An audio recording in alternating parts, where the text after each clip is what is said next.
I don't know about you, but there are two things about gardening that I love: discovering new plants and propagating them. So we're going to talk about that today. This is one of my all-time favorite plants. It's a pencil cactus. Have you ever seen one? I remember when I was in high school, my art teacher had one. It was huge. It was about 6 feet tall, and it stayed in the corner in the art room.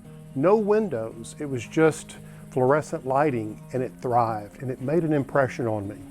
Well, I found a pencil cactus, and it's almost been like a pet. And what I love to do is to use it in my decor because they're so easy and very stylish looking. I love the chartreuse color. Works so well out here on the porch at Moss Mountain Farm. And I love to take cuttings of it. And I want to show you how to do that.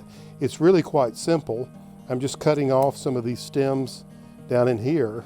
And what's interesting about the pencil cactus is that it has a milky-like sap that you can see that oozes out from the ends of the stems where they're cut. All I like to do is get a stem that's got a little bit of a joint there on it, another little branch, and usually there's a dormant bud there that once it meets soil, moist soil, it'll root right away. But isn't it beautiful? Pencil cactus. I'd like to see more people grow them because I think they're absolutely indestructible. And this is a good plant to get people into gardening, indoor gardening. People who say, oh, I have a brown thumb, I couldn't grow anything. Well, let me show you how not only to grow them, better yet, to reproduce them. And what we're doing, here's another one. Look at this specimen. Quite fine, isn't it? It's largely made up of these pencil-like stems, hence the name, and these tiny little leaves. And that's it. But again, very stylish. Now, what I've got here is a tray of little pets that I like to grow. It's great therapy to get these and play with them, but nothing could be easier to reproduce these succulents. And I don't even use a rooting hormone at all.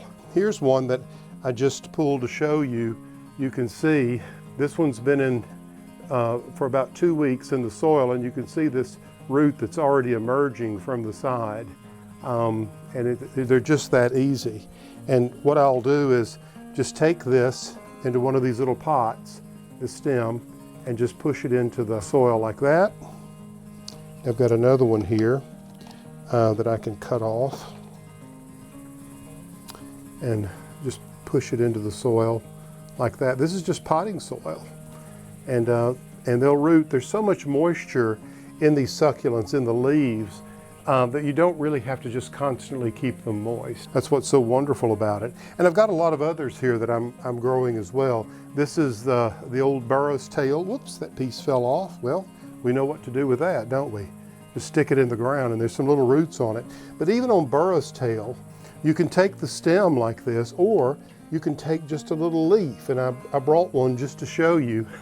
Look at the little plant that's emerging just off the leaf. So it's easy to grow this succulent simply by taking a leaf, and I'm going to use this pot. Sometimes I mix them up.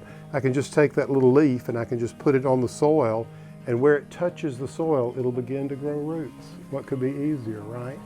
So all these naysayers who say I can't grow anything, they haven't tried succulents. I love to bring them out on the porch for a little summer vacation. They like it. You know, some of them even outside, but in these protected areas on the north side where it's cool, you get beautiful even light, and the plants really tend to just thrive. So what I do is I just will pick up and I save these little tiny pots and these trays because they're so simple to just fill with soil, moisten them, and just fill them in. And within, you know, I did this tray about 5 or 6 months ago, and I kept it out in the little greenhouse. And I walked out there just yesterday and said, my gosh, look at how these things have grown. Look at that one. Isn't that crazy? And I said, I must show my friends on YouTube how to do this. So, pencil cactus, ask for it by name.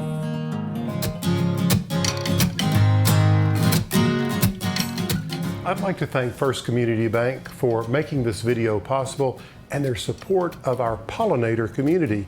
You can learn more about our Bloom With Us program by going to firstcommunity.net.